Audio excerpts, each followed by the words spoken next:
Hello မင်္ဂလာပါ DBSMYANMAR နေပြန်လည်ကြိုဆိုပါရစေအဲ့တော့ကျွန်တော်တို့ဒီနေ့တော့ Forex နဲ့ Crypto ဘယ်ဟာကိုရွေးချယ်မလဲဆိုတဲ့အကြောင်းကိုကျွန်တော်ပြောချင်ပါတယ်ဆိုတော့ဒီအကြောင်းလေးမပြောခင်မှာကျွန်တော်တို့ DBSMYANMAR ကနေပြီးတော့အခုလိုမျိုး content တွေကိုပုံမှန်တင်ဆက်နေတာဖြစ်တဲ့အတွက်ကျွန်တော်တို့ subscribe လေးမလုပ်ရတဲ့လုပ်ခဲ့ပေးလို့ရပါတယ် Forex ပေးဖို့တဲ့ broker တွေလိုအပ်တာရော Crypto အတွက် Binance account လိုအပ်တာရောအတွက်ကိုအောက်မှာကျွန်တော် link လေးတွေပေးထားပါတယ်ကျွန်တော် crypto ဆိုလို့ရှိရင် 10% off ကျွန်တော်တို့ lifetime ရပါမယ် broker တွေဆိုလို့ရှိရင်လည်းကျွန်တော်တို့ direct ထိတွေ့ပြီးတော့အလုပ်လုပ်နေတဲ့ broker တွေဖြစ်တဲ့အတွက်ကြောင့်မို့လို့တခုဖြစ်ခဲ့ရင်ကျွန်တော်တို့ဘက်ကနေပြီးတော့ကူညီပြီးပြောပြလို့ရတာဖြစ်တဲ့အတွက်ကျွန်တော်တို့ရဲ့ link တွေကနေပြီးတော့ account ဖွင့်ပေးပါနောက်ကျွန်တော်တို့ DBS Forex နဲ့ DBS Crypto ဆိုပြီးတော့တည်တဲ့ channel နှစ်ခုလည်းရှိပါသေးတယ်အဲ့ channel လေးတွေကိုလည်း link လေးပေးထားပါမယ်အောက်မှာသွားပြီးတော့နှိပ်ပြီးတော့ subscribe လေးလုပ်ပေးကြပါဦးနော်โอเคတော့ကျွန်တော်တို့ဒီမေးခွန်းကတော့ကျွန်တော်တို့မေးတဲ့မေးခွန်းပေါ့နော် Forex နဲ့ Crypto နဲ့ဘယ်ဟာကိုရွေးချယ်ရမလဲဘယ်ဟာကပို့ပြီးတော့ကောင်းလဲဘယ်ဟာကကိုယ့်အတွက်တင့်တော်မယ်ထင်လဲပေါ့နော်ဆိုတော့ဒါလေးကိုကျွန်တော်ဒီနေ့မှာဖြေပေးပါမယ်ကျွန်တော်တို့ကြည့်မယ်ဆိုလို့ရှိရင်ဒါ Forex နဲ့ Crypto ကိုကျွန်တော်ခွဲပြီးတော့ကြည့်ရအောင်နော်ဆိုတော့ Forex ကဘာလို့လဲဆိုလို့ရှိရင်ကျွန်တော်တို့ currency တွေကိုဖိတ်တာဖြစ်ပါတယ်ကျွန်တော်တို့ Euro USD GBP USD Euro GBP ကျွန်တော်တို့ဒီ Euro GBY USD GBY ဒါမျိုးပေါ့နော်ကျွန်တော်တို့ဒေါ်လာနဲ့ဒီတခြားငွေကြေးတွေနဲ့ဂျားမှာကျွန်တော်တို့trade ကြတဲ့ဟာပေါ့နော်ဒါကို currency တွေကို trade တာဖြစ်ပါတယ် crypto ကကျတော့ cryptocurrency pair တွေကို trade တာပေါ့နော်ဆိုတော့ cryptocurrency တွေကကျတော့ကျွန်တော်တို့Bitcoin USDT pair တို့နော် Ethereum USDT pair တို့ Bitcoin Ethereum pair တို့အဲ့လိုမျိုး pair တွေကိုကျွန်တော်တို့ trade ကြတာဖြစ်တယ်ဆိုတော့ဒီ pair တွေကကျတော့ကျွန်တော်အပြင်မှာတကယ်သုံးနေတဲ့ fiat currency တွေကျွန်တော်တို့ရဲ့ဒီငွေကြေးလက်ပတ်မှုတွေမှာတကယ်သုံးနေတဲ့ currency တွေမဟုတ်ဘဲ digital currency တွေ cryptocurrency တွေပဲဖြစ်တယ်အဲ့တော့ကျွန်တော် physical form တွေမရှိဘူးအပြင်ဝင်လဲကျွန်တော်တို့ထုတ်ယူလို့မရဘူး withdraw လုပ်လို့မရဘူးကို digital နည်းလမ်းနဲ့ပဲ digital wallet တွေထဲမှာပဲသိမ်းဆည်းရတာဖြစ်တဲ့ cryptocurrency ကိုထိတာဖြစ်တယ်နော်ဆိုတော့ဒါကသူ့ရဲ့အဓိကကွာခြားချက်ပေါ့နော်ဆိုတော့ဒီ Forex ရော crypto မှာရော trade ပြီးတော့ပဲဖြစ်ဖြစ် invest နည်းနည်းလေးလုပ်ပြီးတော့ဖြစ်ဖြစ်နေ့စဉ်လစဉ်သုံးစရိတ်ကိုရှာနိုင်လားဆိုရှာနိုင်ပါတယ်ကျွန်တော်တို့ကောင်းမွန်တဲ့ system တစ်ခုရှိမယ်ကိုယ့်ရဲ့ strategy ကောင်းတစ်ခုရှိမယ်ကိုယ်မှာ psychology လေ့ကျင့်ထားပြီးသားဖြစ်မယ်ကျွန်တော်တို့အရှုံးမြတ်တန်ကိုခံနိုင်မယ်ပြီးရင် emotion တွေလောဘတွေတတ်နိုင်မယ်ကြောက်စိတ်တွေ fear တွေကိုရှင်းနိုင်မယ်ပြီးရင်ကျွန်တော်တို့ဒီနောက်အနာဂတ်မှာပြီးကျွန်တော်တို့ဒီအချိန်လေးပေးပြီးကျွန်တော် trade နိုင်မယ်ဒါမျိုးတွေဆိုလို့ရှိရင်ကျွန်တော်တို့မှာနေ့စဉ်လစဉ်အသုံးစရိတ်ရှာနိုင်တဲ့ level တစ်ခုကိုရောက်ပါတယ်နော်ဆိုတော့ကျွန်တော်တို့ပုံမှန်အားဖြင့်ဆိုလို့ရှိရင်လစဉ်သုံးစရိတ်ကမြန်မာနိုင်ငံအနေနဲ့ဆိုလို့ရှိရင်ဒါ forex ဆိုရင်မြန်မာနိုင်ငံအနေနဲ့ဆိုလို့ရှိရင်ဒါအခုအနေထားနဲ့ဆိုလို့ရှိရင်330 340 50ပေါ့နော်ဆိုတော့အဓိက330 40 50အခုမြန်မာငွေကြေးဖောင်းဖောင်းမှုနဲ့ဆိုလို့ရှိရင် everything ကို cover ဖြစ်ဖို့ဆို350လောက်တော့ကျွန်တော်တို့လိုမယ်တစ်လောက်ပေါ့နော်ဆိုတော့တစ်လောက်350လောက်ရှာနေတာတစ်လောက်350ဆိုရင်ဒေါ်လာ1000လောက်ပဲရှိမယ်အခုချိန်တိုင်းဆိုလို့ရှိရင်เนาะတစ်လောက်ထိုင်1000 forex crypto ကိုကောင်းကောင်းရှာနိုင်တယ်ကောင်းကောင်းရှာနိုင်တယ်เนาะဆိုတော့တကယ်ဒါ system ရှိပြီးတကယ် psychology ကောင်းကောင်းရှာနိုင်တယ် okay ငါကိုစလုံးကဒီနေရာမှာတူတူပဲလို့ပြောလို့ရတယ်ဆိုတော့ profile နေ forex မှာများတယ် profile ဆိုတာဘာလဲဆိုလို့ရှိရင်ကျွန်တော်တို့ပတ်စံနေနဲ့ကျွန်တော်တို့ထိတ်ဆံမလိုဘဲနဲ့ကိုယ့်ပတ်စံကိုဆောင်းဝဲလိုဟာမျိုးစစ်ပေးပြီးတော့မှတို့ပတ်စံကိုပေးပြီးထွေခိုင်းတဲ့ fan ပေါ့နော်အဲ့လိုဟာမျိုးတွေ profile လို့ခေါ်တာပေါ့နော်ဆိုတော့ profile တွေကအလိမ်ညာတွေလည်းရှိတယ် scanning လည်းရှိတယ်ပြီးခဲ့တဲ့ရက်ပိုင်းအောင်ပဲကျွန်တော်တို့တချို့ profile တွေပိတ်သွားတာရှိတယ် scan ခံလိုက်ရတယ် scan ခံလိုက်ရဆိုတာတကယ်တော့ဒီလိုပြ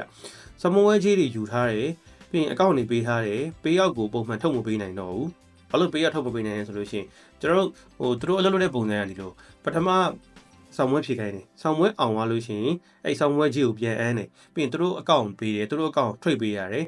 သူတို့80 20ခွဲတယ်သူတို့က20ပဲယူတယ်ကိုယ်80ယူတယ်အဲ့ပုံစံနဲ့သူတို့ကပတ်စံကိုပေးထွေတာပေါ့နော်အဲ့ကြာတဲ့အခါမှာအောင်တဲ့လူကြီးများလာပြီးတော့သူတို့က marketing တွေလုပ်ရင်းနဲ့တည်တာဆွဲဆောင်ကြရင်းနဲ့အောင်တဲ့လူတွေလည်းများလ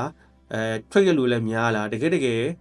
်ဟိုဘက်မှာပြန်ပြီးရတဲ့ပတ်စံကလည်းမကအဲ့လိုမျိုးမှာသူကပြောလို့ရှိရင်ဗျာတကယ်ပတ်စံအစ်စ်ကိုကျွန်တော်တို့ထွေနေရတာမဟုတ်ဘဲနဲ့သူတို့ပေးထားတဲ့ account တွေကိုတည်းကဒီမို account တွေဖြစ်နေတာမျိုးရှိတယ်အဲ့လိုမျိုးဆိုလို့ရှိရင်ကြတော့သူကတကယ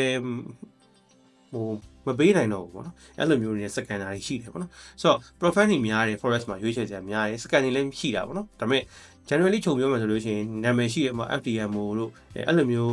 company တွေဆိုလို့ရှိရင်ဒါ profile တွေများတယ်ဆိုတော့ကိုယ့်ပတ်စံနဲ့သူများကိုယ့်ပတ်စံ size ဆံမလို့ပဲသူများပတ်စံနဲ့ trade လို့ရနိုင်တယ်ပေါ့နော် crypto မှာကျတော့ profile မရှိတဲ့လောက်နေတယ်ရှိလားဆိုတော့ရှိတယ် buy business လုပ်တဲ့ crypto fan trader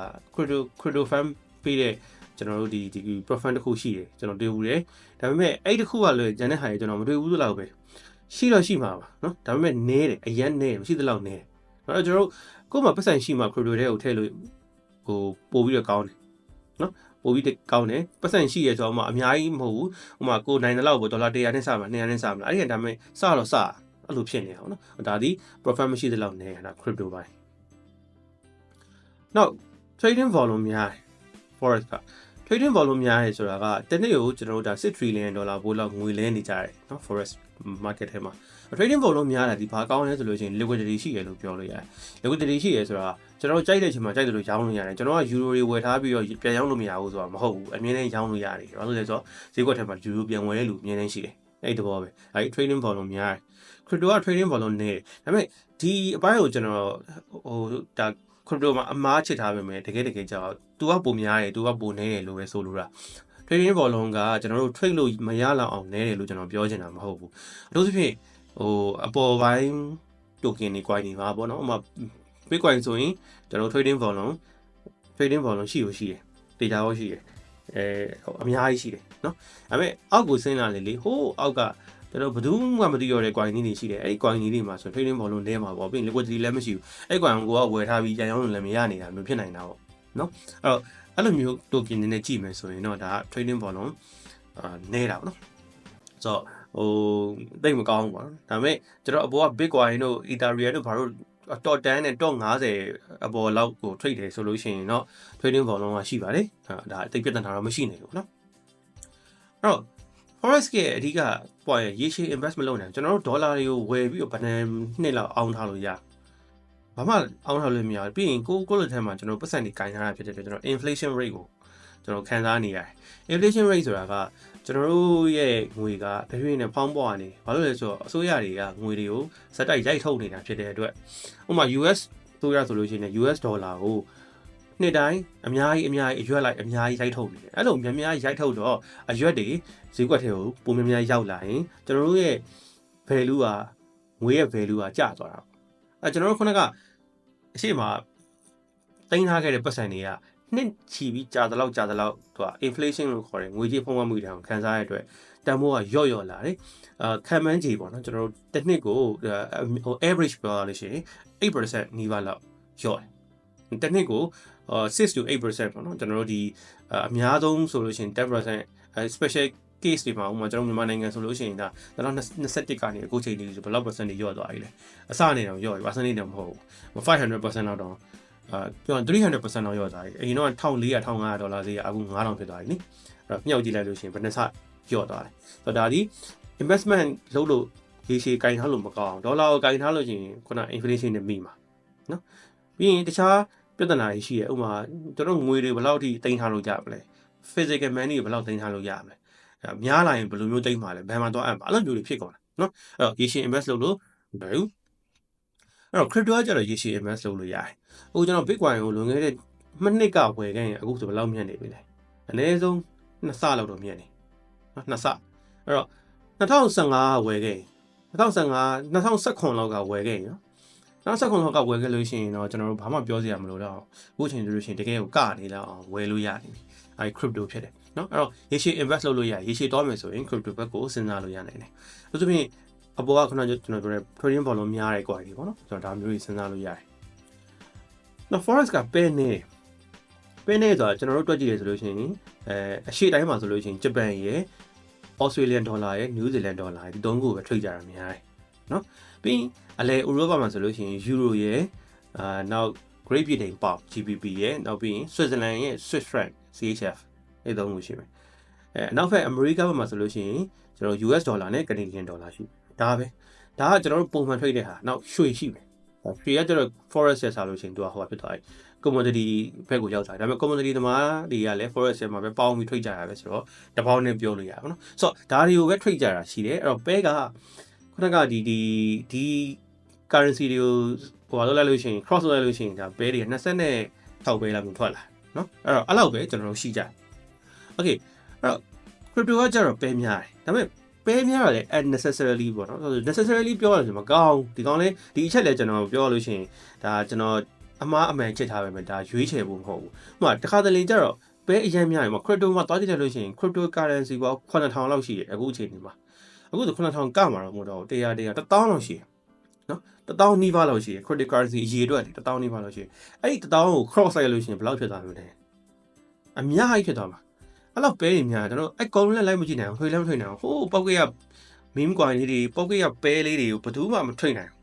နော်ဟိုးနောက်ဆုံးမှာအဲ့လိုဟာမျိုးတွေကိုじゃမထွေနိုင်တာဖြစ်တဲ့အတွက်ကျွန်တော်ပဲများတာမကောင်းသလိုဖြစ်နေတာနော်အဲ့တော့ဟိုဒါပေမဲ့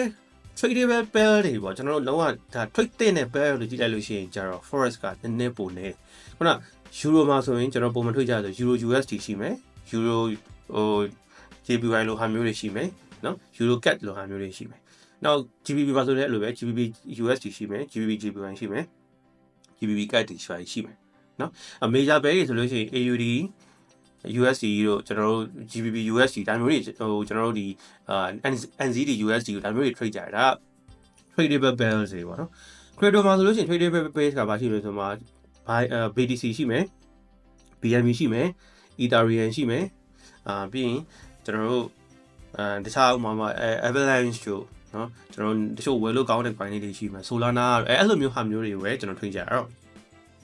တိလိုက်လို့ရှိရင်ကျတော့သူက pair က crypto ဘက်ကများတယ်ဒါပေမဲ့ tradable pair နဲ့ကြည့်လို့ရှိရင်ကျတော့ဟိုးပေါက်ကရ pair တွေမ trade ဘူးဆိုလို့ရှိရင်ဒါ crypto မှာအဲ့လောက်ကြီးမရှိနေနော်ဆိုတော့ဒီတစ်ခုကတော့မျှကြည့်လို့ပြောလိုက်တယ်ဒီဘက်က pair နည်းတယ်ဒါပေမဲ့ tradable pair က crypto ထက်နည်းနည်းပိုများလိမ့်မယ်ပေါ့နော်ဆိုတော့ဒါမျိုးရှိပြီ Forex က trade ရနည်းနည်းလေးပိုလွယ်တယ်လို့ပဲကျွန်တော်တို့ဘာလို့လဲဆိုတော့ကျွန်တော်တို့ technology တွေပဲထည့်စဉ်းစားကြရမလို့ဥပမာဒီ euro နဲ့ USD ရဲ့အဓိကဘာကြောင့် euro တက်လာပြီးတော့ USD ကကျနိုင်လဲဆိုတာကိုစမ်းစစ်မယ် trade မယ်ဆိုလို့ရှိရင်နံပါတ်1က technical analysis ရှိမယ် technical အရ pair တွေချက်တွေpattern တွေ liquidity တွေဒါတွေပေါ်မူတည်ပြီးတော့ကြည့်တဲ့ analysis ရှိတယ်နောက်တစ်ခုကကျွန်တော်တို့ fundamental analysis ရှိမယ်အခုလို့ဆိုလို့ရှိရင်ဒါဟို American သမ္မတရွေးကောက်ပွဲကြောင့် US ဒေါ်လာမာနေတယ်အဲ့ဒီအချိန်မှာ euro က US ဒေါ်လာမရှင်နေတော့ euro USD ပဲကြီးကျလာတယ်ဒါမျိုး trade ရတာပို့ပြီးတော့လွယ်ကူတယ်ဘာလို့လဲဆိုတော့ခုနကကျွန်တော်ပြောရဲ data ရှာရတာအရင်မခက်ခဲနေဘူးဟိုအရင်မခက်ခဲဘူးဆိုတာဗျာသူ့အနေထားနဲ့သူတော့ခက်တာပေါ့ဒါပေမဲ့ crypto နဲ့ရှင်လိုက်ရင်လို့ပြောချင်တာ crypto နဲ့ရှင်လိုက်ရင် trade ရတာပို့ပြီးတော့လွယ်တယ်နော်အဲ့တော့ဟို fundamental ရှိမယ်technical ရှိမယ် fundamental ရှိမယ်ဒီသုံးခုကိုကြည့်ပြီးတော့လို့ရှိရင်ဒါဒီ market ဒီဘယ်ကိုသွားနိုင်လဲဆိုတော့အကြမ်းမြင့်ခံမှန်းလို့ရတယ်trade ရတယ်ပို့လွယ်တယ်အဲ့တော့ market ဒီ cycle ဖြစ်တယ်ဒီ forex ကဥပမာ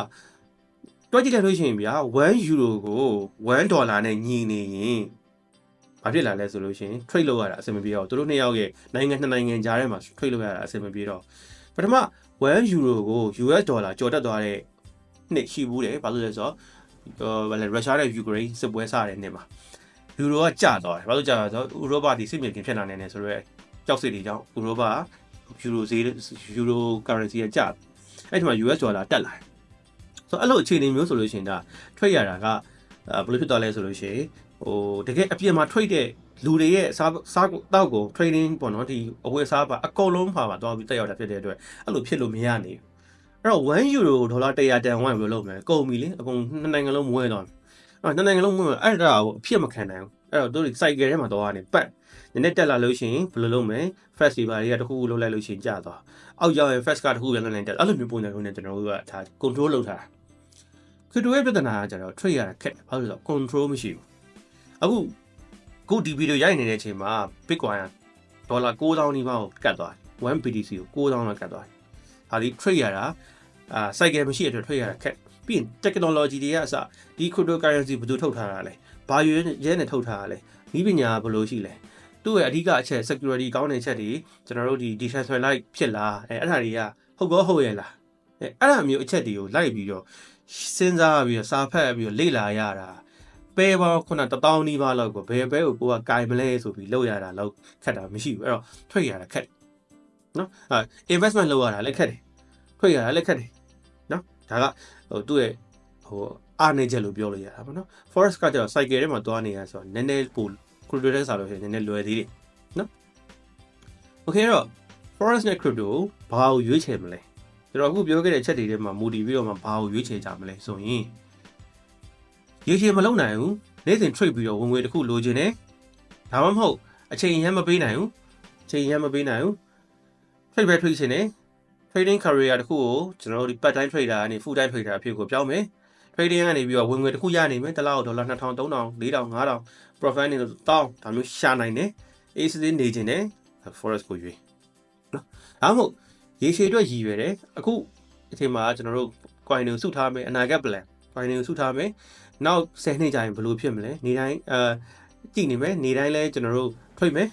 အနာဂတ်တော့ကိုလည်းစုထားမယ်စာလဲဖတ်နိုင်တယ်ကျွန်တော်လေ့လာအားလဲကောင်းတယ်ဗီဒီယိုတွေကြည့်နိုင်တယ်အချိန်တွေပေးနိုင်တယ်ဒီပညာလဲအားတန်တယ် risk ကလည်းပို့ပြီးတော့ယူရဲတယ်ဆိုရင် crypto ကိုရွေးပါကျွန်တော်အနေနဲ့ပြောရမယ်ဆိုလို့ရှိရင်ကျွန်တော်တို့နေ့စဉ်ဘဝ Monday to Friday မှာကျွန်တော်လုပ်တဲ့ပုံစံ Monday to Friday မှာကျွန်တော်ကcrypto forex ကို trade ပါတယ် forex ကိုMonday to Friday မှာတစ်ခါတလေလဲ900စလုံးကြည့်တယ်တစ်ခါတလေလဲ300လောက်ကြည့်ဖြစ်တယ်ဒါ forex ကို trade ဖြစ်တယ်တချို့ week တွေ trade ဝင်ပြဖို့တချို့ week တွေ trade ဖြစ်တယ်မြတ်တဲ့ week ရှိတယ်ရှုံးတဲ့ week ရှိတယ်လားကုန်လို့ရှိရင်ပေါင်းလိုက်အမြဲရရင်ပြီးရပဲလीနော်အဲ့တော့အဲ့ဒါကို forex ကိုလုပ်တယ် crypto ကိုကျွန်တော်ဘာလုပ်လဲဆိုလို့ရှိရင်အားတဲ့အချိန်သူက forex cycle ရှိတယ် session တွေရှိတယ်အခုကျွန်တော်တို့နေကင်းမဲ့ London session နဲ့ညဘက် New York session မှာပဲ trade လို့ခေါ်တယ်ကျွန်တော်ကနေကင်းမဲ့ပဲ trade တယ်ညဘက်ကြောက်လို့ရှိရင်ကျွန်တော်က crypto London နည်းနည်းကြည့်တယ် crypto ကြည့်ပြီးတော့လို့ရှိရင် Bitcoin နဲ့ဘာဖြစ်လာလဲ Bitcoin တက်တည်ရှိလဲအခု order head ကဘယ်လောက်ဖြစ်သွားလဲဘယ်ချိန်မှာဝယ်ရမလဲဒါကိုကြည့်တယ်ကြည့်ပြီးတော့လို့ရှိရင်ရေရှည်အတွက်ကိုကျွန်တော်ကခုန forex ကရတဲ့ပတ်စံရောကိုယ့်ရဲ့တခြား business တွေရတဲ့ income တွေရော crypto ကိုBitcoin တွေဝယ်စုတင်တယ်လေ Bitcoin တွေ invest လုပ်တင်တယ်ကြည့်ပြီးတော့ investment plan နဲ့ portfolio management လုပ်ပြီးတော့မှစုဖို့ကျွန်တော်ကသွားတယ်ဆိုတော့ကျွန်တော်တို့စီမှာ forex trading အတွက်ကော crypto trading အတွက်ကောတင်တဲ့နေရှိပါလိမ့်မယ် forex trading အတွက်ကအခုစပြီးတော့ဖွင့်နေပြီ crypto အတွက်ကဒီဇင်ဘာမှာဖွင့်လို့ဖို့ရှိတယ် crypto က investment ကိုအဓိကယူရပြီးတော့တင်ပါ trade နည်းနည်းပါမယ် forex က trade ကိုအဓိကယူရပြီးတော့တင်ပါ investment လုံးဝမပါဘူးအဲ့တော့Forex နိုဝင်ဘာတန်းခွဲကအခုစနေပြီဒီဇင်ဘာတန်းခွဲကတော့ဒီဇင်ဘာမှာ crypto နဲ့အတူတူစမှာပေါ့နော်နှစ်တန်းပြိုင်စဖို့ကျွန်တော်စီစဉ်ထားတယ်ဘယ်နေ့ဘယ်အချိန်လဲတော့ကျွန်တော် details နဲ့ဈေးနှုန်းကိုကျွန်တော်ပြန်ပြီးတော့ဗီဒီယိုအနေနဲ့ရော post အနေနဲ့ရောတင်ပေးပါမယ်เนาะအဲ့တော့စိတ်ဝင်စားလို့ရှိရင် join လို့ရပါတယ်အဲ့တော့ဒီလောက်ဆိုလို့ရှိရင်မိတ်ဆွေတို့ Forex ကိုရွေးမလား crypto ကိုရွေးမလားဆိုတာမျိုးကိုစပြီးတော့ကျွန်တော်တို့စဉ်းစားလို့ရပြီဒီထက်မကပိုသိကျင်နေတာရှိသေးတယ်ဆိုလို့ရှိရင်လည်း comment မှာမှန်ငယ်လို့ရပါတယ် okay အဲ့တော့ကျွန်တော်တို့ subscribe လေးလုပ်ပေးပါDBS Forex Crypto Channel လေးကို subscribe လုပ်ပေးပါ broker တွေ Binance account တွေလိုအပ်တယ်ဆိုလို့ရှိရင်အောက်က link တွေကနေဖွင့်လို့ရပါတယ်เนาะကျေးဇူးအများကြီးတင်ပါတယ်မင်္ဂလာရှိတဲ့နေ့လေးဖြစ်ပါစေ